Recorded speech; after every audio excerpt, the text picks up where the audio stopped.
Lanny, welcome today to the Montana Career Awareness webinar series by the Montana Chamber of Commerce. We really want to thank you for giving us your time and speaking directly to the kids who will make up the future workforce of Montana, the future entrepreneurs and the future leaders. We're doing this together with youth entrepreneurs as a way to help those educators, and we understand the challenge that they're going through during this hybrid learning and a couple days and a couple schools all online. So again, thank you very much for making the time to support the business community as the vice chair of the Montana Chamber Foundation Board of Directors. And with that, I'm going to turn it over to you. It's your show, and I've got some questions at the end once you're done. Great, Matt. Thank you very much. It's great to be here, and to those of you that get the opportunity to watch the video, my name is Lanny Hubbard. It says Laurence Hubbard. That's my given name. I'm president and CEO of Montana State Fund, and for you younger audience, that means I'm the big picture guy for my company. Montana State Fund is a workers' compensation insurance company. So what we do every day is we help protect Montana workers. You're going to be in the workforce sometime in the future, and some of you might already be working in either in the family farm or in the family business. And what we're there for is to make sure that if you were ever hurt on the job, hopefully not, but if you were, that we would be providing workers' compensation benefits. So if you couldn't make money, couldn't earn a living, there's money that supplements for your paycheck. And then, of course, we pay medical bills too for people that are hurt on the job. So that's what I'm doing now. But oh, and I should tell you a little bit that we have 298 employees at Montana State Fund, and we're located here in Helena, Montana. My company that I'm the president of was actually created in 1915. So it's one of the oldest businesses established by the state of Montana back in 1915, when all across the country there was a revolution of sorts. Not only were the railroads steaming and carrying industry and goods and services back and forth from Montana and through Montana to the coasts, but also the Industrial Revolution, which you've learned about, will also created this need to protect people on the job. So people didn't have to go to court all the time to get their injuries taken care of. So that's what I do. And I didn't start there. I actually had different kinds of dreams. But a little bit about myself and kind of from the beginning. I grew up in Spokane, Washington. And then if I click, I think it should go to the next one. So this is a little interesting story. When I was a kid in Spokane, Washington, my dad was a doctor there, but he loved animals. He was hunted for many years, and but then he fell in love with the mountain lion, and he decided that as a family, we should raise a mountain lion in our home. And this is a picture of Koishto. Koishto was essentially a wild kitten when we got him, and we raised him in our home. And my brother and I, we played with him. He slept in our bed from time to time. He was quite an amazing animal. So they're very much like a big cat, except you have to be really careful of their claws and their teeth. You don't want to make them mad, even as domesticated as Koishto was. So in my youth, I had this family that was really open to the mountains and loved the wilderness. And we spent a lot of time in the woods hiking around eastern Washington and Montana, western Montana. In fact, we love the Northwest up by Libby and Troy and Knoxon. It's beautiful country up there. But also when I was younger, I had a dream that I was going to be a rock and roll star. And this is a picture of my son, actually Leland, who's living in Missoula now, playing on my keyboards. And when I was growing up, I wanted to be a rock star. So don't let anybody ever tell you, I think the music of the 70s and 80s is probably the best rock and roll music that we've ever had. And I'm a big rock and roll fan. So I play my instrument when I have free time, but I keep that up to do something different and something to relax me. A lot of people go out fishing, hiking, what have you. I do a little of that, but I also like to play my keyboards. So when thinking about what I'd share with you about my career path, uh, I thought about, well, what made me end up at the Montana State Fund as a president and CEO. And I think it was just a long story of starting out as a kid and going through school and searching for my superpower. Everybody has a superpower. Doesn't matter who you are. We have some unique, special thing about us. And we see a lot of people in our world that we want to copy or be like, whether they're athletes or stars, entertainers, what have you. But really, they found their superpower and they're using what their superpower is. We have to find our own. And so I spent many, many years and still am to many respects. That's why I have the question marks there, looking for my superpower. But I was really pretty good with debate and speech and actually politics. So young in my life, I decided that I wanted to become a lawyer, and not just any lawyer. I didn't want to do anything that would be typical. I wanted to be practice law of the sea and actually work with international organizations to protect and manage the ocean resources. So that was my plan. And oftentimes our plans are good, but they go in different directions. And so I went off into school, and unlike some people that you might have heard from, I went through high school and I went into college, and from college, I went into law school in California, and then graduated from law school and moved to Montana here in Missoula, and started an office law practice here. And it wasn't really paying the rent so much as a young uh, business owner, just starting out, not knowing a lot of people in Montana. So I found myself going up to Rock Creek and fly fishing more than I was spending time in my office. So I had to do something different. So my new wife and I, we just moved lock, stock, and barrel up to Alaska and moved to Anchorage, Alaska, which was really fun. And there I continued my legal career, and I worked for a Superior Court judge up there in the criminal section of the court, which was very, very interesting. The criminal law is challenging, and there's a lot of difficult things and decisions that have to be made by the judges. But it was a very good experience to work there. I learned a lot about how to make arguments, legal arguments, and make them well. And I practiced law up there in Alaska for about 4 years. And then the Exxon Valdez had run aground. I don't know if you remember that. Many of you weren't even born then. But March 11th in 1989, the Exxon Valdez oil tanker hit a reef up in Alaska and poured oil, millions and millions of gallons of oil throughout the Prince William Sound up in Alaska. And one of my clients actually owned a ship, and I spent 2 weeks actually out on his boat watching all these resources come together and try to clean up that oil spill. It was fascinating. The end result of that, of course, was that there were a lot of lawsuits that were filed by fishermen and people that felt damaged by the oil spill. And I spent some time working on some of those cases as well before coming back to Montana. And I moved back to Montana. My family and I moved back in 1989 in August. So that's kind of where I started. I get through law school. I find myself up in Alaska, and then we moved to Montana.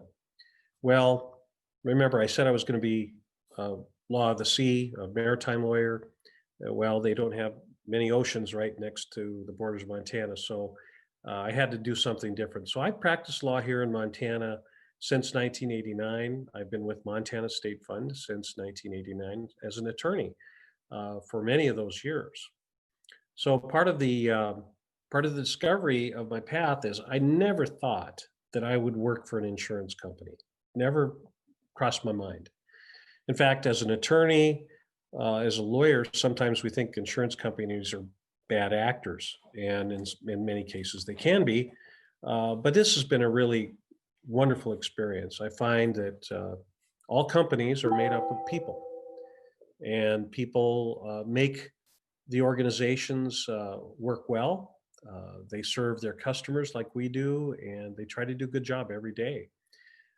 We have in our company, we have accountants, if you like, you're a numbers person. We've got accountants and actuaries. Actuaries are people that look at a lot of numbers and data from the past and try to project what's going to happen in the future. It's pretty fascinating, actually.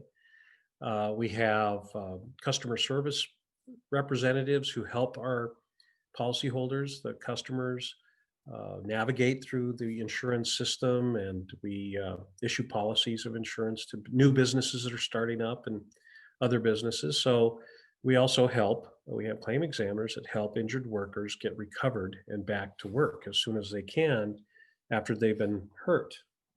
So there are a lot of different kinds of occupations and jobs within an insurance company that look like just about any other business, actually. So with that, I want to talk a little bit about some of the early job experiences in life that I had that perhaps taught me, first of all, that I'd never be a rock star because I was never that good at playing music. So I pretty quickly found out that music, even though I love it, is probably not my superpower, unlike some of the other people you might listen to.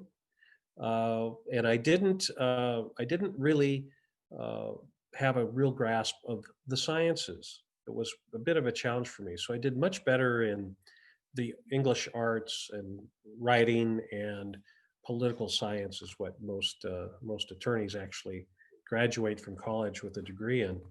So that's the path I ended up going. But along the way, I had summer jobs for a number of years. During college, I would patch roads for the county road department in Spokane. I learned a lot about people, and I learned a lot about hard work and long hours, and all those things are necessary to prepare us for the future. And we work long hours too in the insurance business, but I would say that those early jobs in my life were very helpful in understanding what work's like. And it also taught me that workplace safety is really important. That's one of my passions. If you hear me talk at all in front of other groups, I usually am talking about workplace safety and how important it is for all of us, whether we're at home or whether at work, at school, that we think about doing things safely, because we only get one arm or two, and if we lose them, that it's hard to get through life. So just like anything else, you want to keep your parts as long as you can in life. So from there, I started out, as I said, as an attorney in the company, and I decided that there was probably some limitations on how far I could go in my career as an attorney with Montana State Fund, but I really loved what we did. I loved taking care of people that are in the job and taking care of customers and helping them navigate the workers' compensation system. But I also realized that there might be more for me to expand on my talents, or what I thought were my talents. And one of those was to go into management. So early in my career at State Fund, I decided that practicing law or defending claims, or that work that I was doing, the legal work I was doing, I could apply differently. And I went into management. I became underwriting manager for the company in 1998. And I spent about a year and a half as underwriting manager. And that's where I was actually in the trenches, helping customers get their policies of insurance and working through problems for them there. And then I moved up into the executive level as vice president of underwriting, which is the vice president of that department.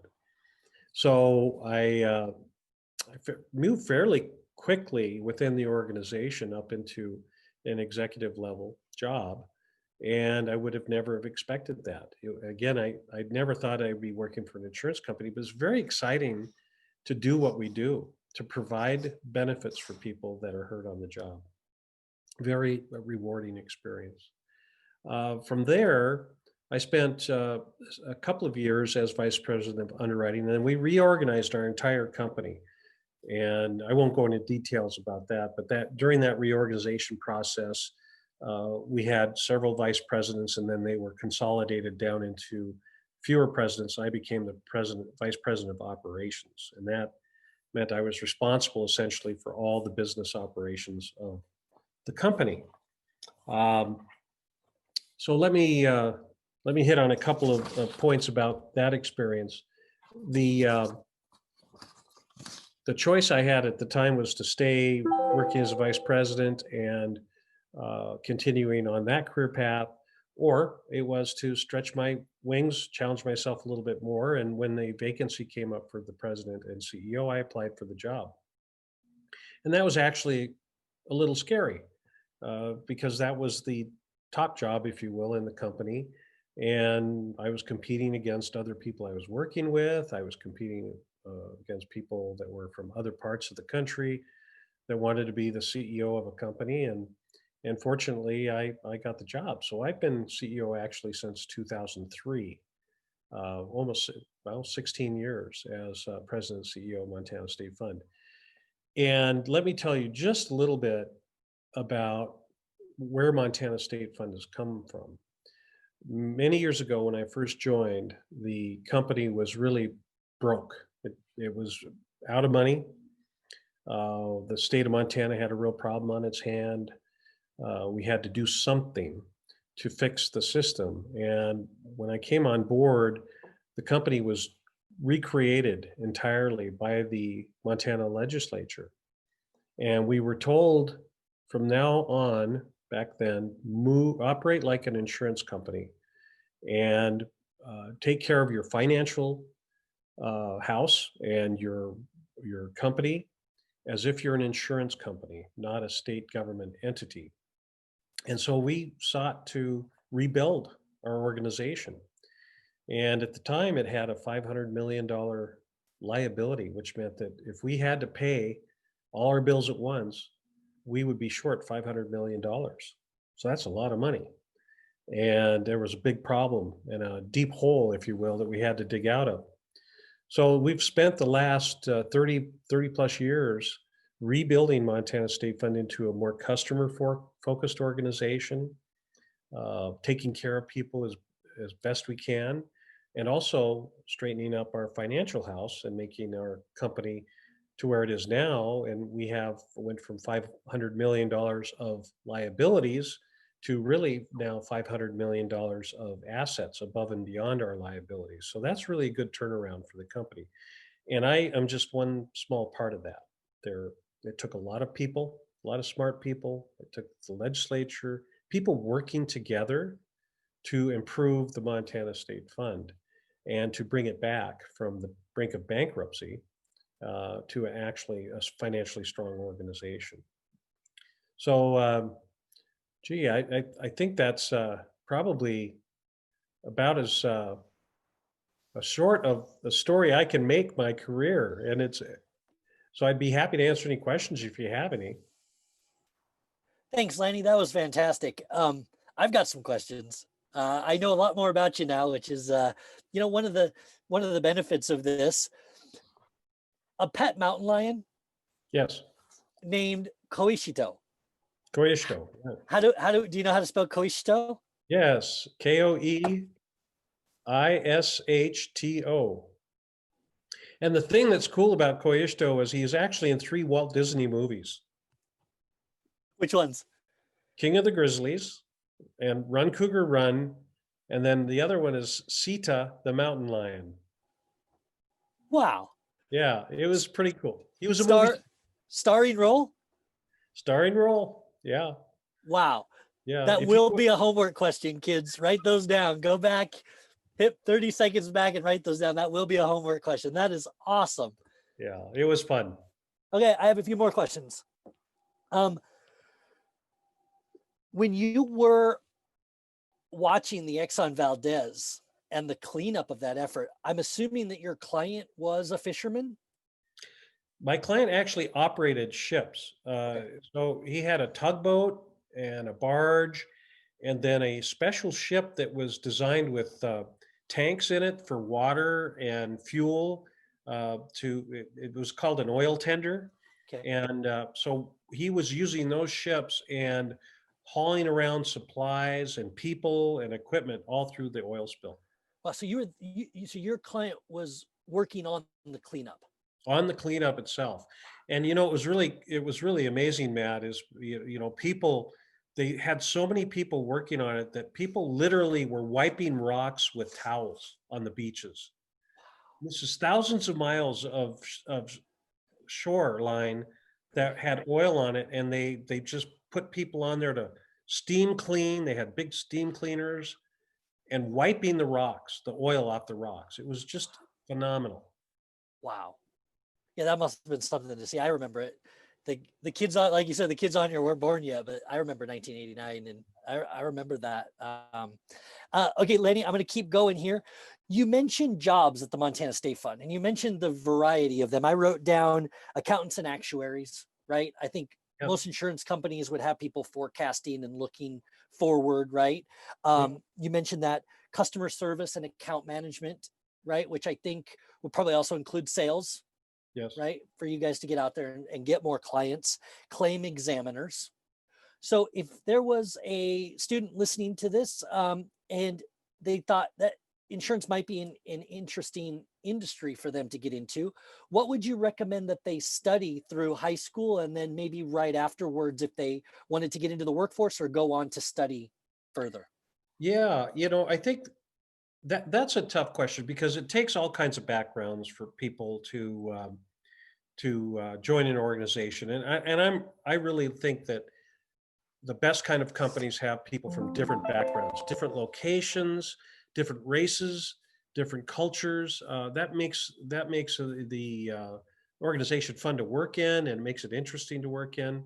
My path was through school, and I studied liberal arts. I have a degree in political science, which a lot of writing, a lot of studying of our political institutions in the country, the state and local government, federal government, which is all very interesting. I mean, you turn on the news every day, and all you hear about is politics.